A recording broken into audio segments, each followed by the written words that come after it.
Hello दोस्तों, चलिए मैं आज आप लोगों के बीच संविधान के मूल अधिकारों के बारे में बताते हैं 25 क्वेश्चन। देखते हैं आप लोग बना पाते हैं कि नहीं। अगर क्वेश्चन अच्छा लगे तो कमेंट कीजिए एंड लाइक कीजिए आप लोग, ठीक है। चलिए देख लेते हैं। एक नंबर में क्या है, मौलिक अधिकार के बारे में जान लेते हैं हम लोग। मौलिक अधिकार या मूल अधिकार एक ही बात है। चलिए ठीक है, देख लेते हैं। एक नंबर में क्या है, मौलिक अधिकार संविधान के किस भाग में वर्णित है। किस भाग में वर्णित है बताइए आप लोग फटाफट। तो भाग 2 में, भाग 3 में, भाग 4 में, भाग 6 में। मूल अधिकार किस में वर्णित है, मौलिक अधिकार किस में वर्णित है बताइए आप लोग फटाफट। तो भाग 3 में है, अनुच्छेद के भाग 3 में है। भाग 3 में है। चलिए देख लेते हैं इसका आंसर क्या हो जाएगा, ऑप्शन नंबर बी हो जाएगा। चलिए अगला क्वेश्चन देख लेते हैं। क्वेश्चन अगर अच्छा लगे फटाफट कमेंट करते जाइए और आंसर भी कमेंट करते जाइए। कौन सा होगा आंसर, क्वेश्चन बताया आप लोग आंसर कमेंट करते जाइए वीडियो देख के, ठीक है। चलिए देख लेते हैं 2 नंबर में क्या है, भारतीय संविधान का भाग 3 संबंधित है। किससे संबंधित है बताइए आप लोग फटाफट कमेंट कीजिए। तो राज्य के नीति निर्देशक तत्वों से, या मूल कर्तव्यों से, या मूल अधिकारों से, या नागरिकता से। किससे संबंधित है, तो मूल अधिकारों से संबंधित है। ऑप्शन नंबर सी इसका सही उत्तर हो गया। चलिए अगला क्वेश्चन देख लेते हैं हम लोग। 3 नंबर, मूल अधिकारों को सर्वप्रथम किस देश में संवैधानिक मान्यता प्रदान की गई है। किसमें की गई है, भारत में, संयुक्त राज्य अमेरिका में, फ्रांस में, या ब्रिटेन में। तो इसका उत्तर क्या जाएगा, संयुक्त राज्य अमेरिका। संयुक्त राज्य अमेरिका में संवैधानिक मान्यता प्राप्त हो गई है इसका, ठीक है। चलिए अगला क्वेश्चन देख लेते हैं हम लोग। 4 नंबर, भारतीय नागरिकों के मौलिक अधिकारों का वर्णन है। किसमें वर्णन है बताइए आप लोग। संविधान के अनुच्छेद 12 से 35 तक, संविधान के अनुच्छेद 13 से 36 तक, संविधान के अनुच्छेद 15 से 39 तक, संविधान के अनुच्छेद 16 से 40 तक। तो इसका उत्तर क्या हो जाएगा सही बताइए आप लोग। तो इसका उत्तर हो जाएगा संविधान के अनुच्छेद 12 से 35 तक इसका वर्णन है। चलिए अगला क्वेश्चन देख लेते हैं 5 नंबर, डॉक्टर भीमराव अम्बेडकर ने भारतीय संविधान के भाग 3 को, भारतीय संविधान भाग को किस भाग को, अच्छा किस भाग को संविधान सर्वाधिक आलोकित भाग कहा। सर्वाधिक आलोकित भाग किसको कहा था। चलिए भाग 1 को, भाग 2 को, भाग 3 को, भाग 4 को। तो किसको कहा था, भाग 3 को कहा था। यहाँ किसको कहा था, भाग 3 को कहा था। डॉक्टर भीमराव अम्बेडकर ने भारतीय संविधान के किस भाग को सर्वाधिक आलोकित भाग कहा था, किसको कहा था। तो अनुच्छेद बोलते हैं, भाग 3 है, भाग 3 को कहा था। क्या कहा था, सर्वाधिक आलोकित भाग कहा था। चलिए अगला क्वेश्चन देख लेते हैं हम लोग। 6ठा नंबर, मूल अधिकार मूल मूल कहलाते हैं क्योंकि वह क्या है। इसका उत्तर बताइए आप लोग। मूल अधिकार मूल कहलाते हैं क्योंकि वह क्या है, न्यायालय द्वारा परिवर्तनीय है, या संयुक्त राष्ट्र मानवाधिकार घोषणा पत्र के अनुरोध है, या सरलता से संशोधनीय नहीं है, या मानव के प्राकृतिक और प्रतिदेद अधिकार है। इसका सही उत्तर क्या हो जाएगा, मानव के प्राकृतिक और अप्रतिदेय अधिकार है, अप्रतिदेय अधिकार है। चलिए अगला क्वेश्चन देख लेते हैं इसका, अप्रतिदेय अधिकार और मानव के प्राकृतिक अधिकार। चलिए इसका 7 नंबर क्वेश्चन देख लेते हैं। भारतीय संविधान के भाग 3 में कुल कितने अनुच्छेदों में मूल अधिकारों का वर्णन है। भारतीय संविधान के भाग 3 में कुल कितने अनुच्छेदों में मूल अधिकारों का वर्णन है। कितने अनुच्छेदों में मूल अधिकारों का वर्णन है बताइए आप लोग। 21 में, 22 में, 23 में, 24 में। इसका सही उत्तर क्या होगा फटाफट कमेंट कीजिए। तो मूल अधिकारों का अनुच्छेद कितने में वर्णित है, 24 को अनुच्छेद में वर्णित है मूल अधिकार। इसको सही उत्तर हो जाएगा ऑप्शन नंबर डी। चलिए अगला क्वेश्चन देख लेते हैं हम लोग। 8वां, प्रारंभ में कितने मौलिक अधिकार दिए गए थे। प्रारंभ में कितने मौलिक अधिकार दिए गए थे। चलिए बताइए आप लोग फटाफट कमेंट कीजिए, कितने मूल अधिकार दिए गए थे प्रारंभ में। प्रारंभ में दिए गए थे 6, 7, 4, 5। कितने दिए गए थे, 7। कितने दिए गए थे, 7। इसका सही उत्तर हो जाएगा 7, ऑप्शन नंबर बी। चलिए अगला क्वेश्चन देख लेते हैं हम लोग। 9 नंबर, वर्तमान में भारतीय नागरिकों को कितने मौलिक अधिकार प्राप्त है। वर्तमान में भारतीय नागरिकों को कितने मौलिक अधिकार प्राप्त हैं। वर्तमान में भारतीय नागरिकों को कितने मौलिक अधिकार प्राप्त है, 6, 7, 4, 9। कितने प्राप्त है, 6 को प्राप्त है। वर्तमान में भारतीय नागरिकों को कितने मौलिक अधिकार प्राप्त है, 6 को प्राप्त है। ऑप्शन नंबर ए इसका सही हो जाएगा। चलिए अगला क्वेश्चन देख लेते हैं। 10 नंबर, भारत के संविधान में मौलिक अधिकार क्या है। चलिए बताइए, भारत के संविधान में मौलिक अधिकार क्या क्या है बताइए। तो मूल अधिकारों का हिस्सा था, या चौथे संशोधन द्वारा जोड़े गए थे, या संसद द्वारा 1952 में जोड़े गए थे, या 42वें संविधान संशोधन द्वारा जोड़े गए थे। चलिए इसका सही उत्तर क्या हो जाएगा, मूल संविधान का हिस्सा था।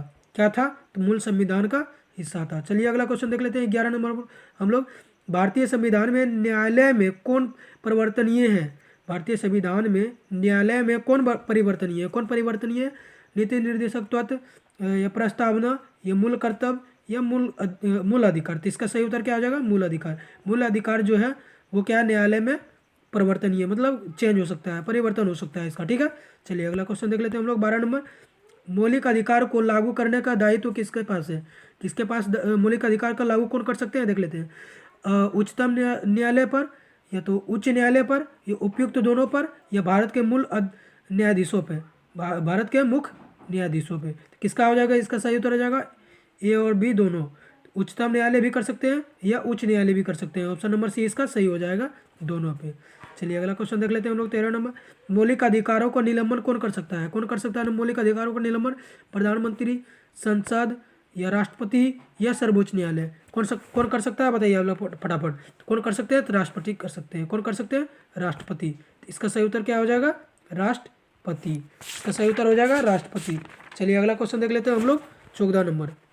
मौलिक अधिकारों के बारे में सुनवाई करने का अधिकार निम्न को प्रदान किया जाता है। सुनवाई कौन कर सकता है? मौलिक अधिकारों के बारे में सुनवाई कौन कर सकता है? बताइए आप लोग फटाफट कमेंट कीजिए। सर्वोच्च न्यायालय, उच्च न्यायालय, प्रधानमंत्री, या इनमें से कोई नहीं। तो कौन कर सकते हैं? सर्वोच्च न्यायालय कर सकते हैं इसका सुनवाई। ऑप्शन नंबर ए इसका सही उत्तर हो जाएगा।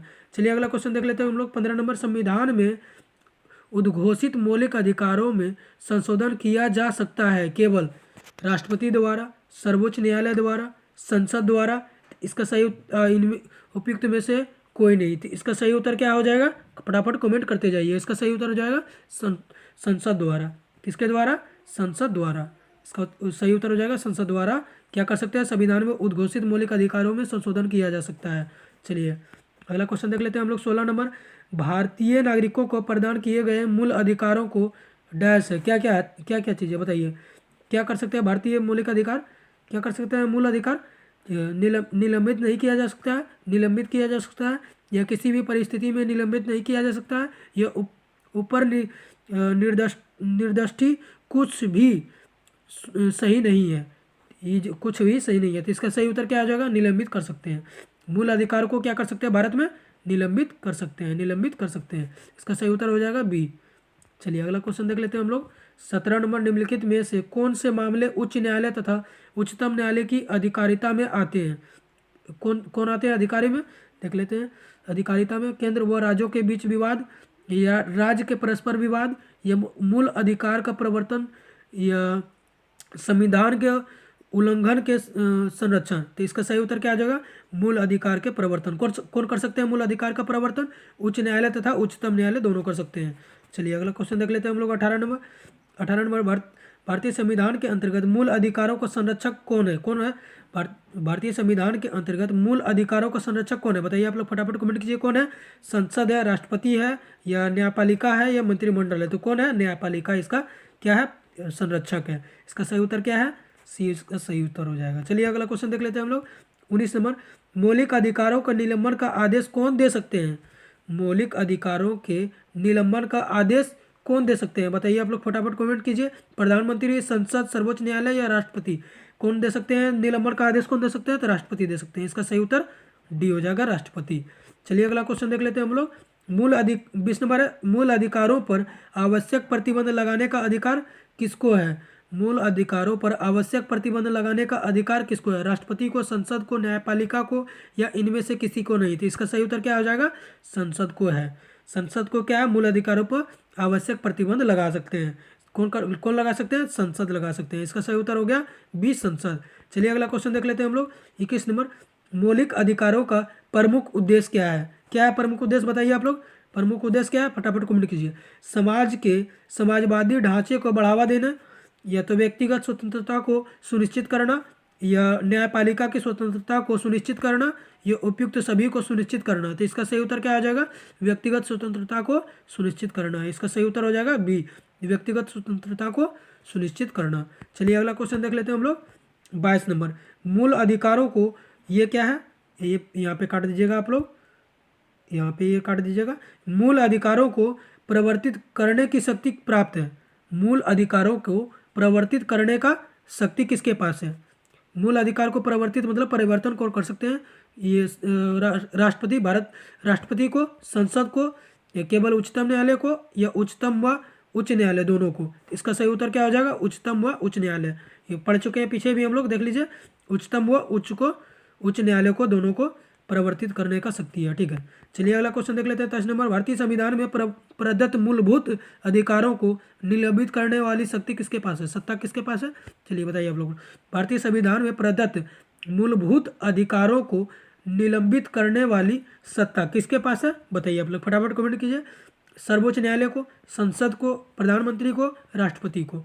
किसको है? आप लोग फटाफट कमेंट करते जाइए। तो किसको है? राष्ट्रपति को है। किसको है? राष्ट्रपति को। क्या है? भारतीय संविधान के प्रदत्त मूलभूत अधिकारों को निलंबित करने का सत्ता।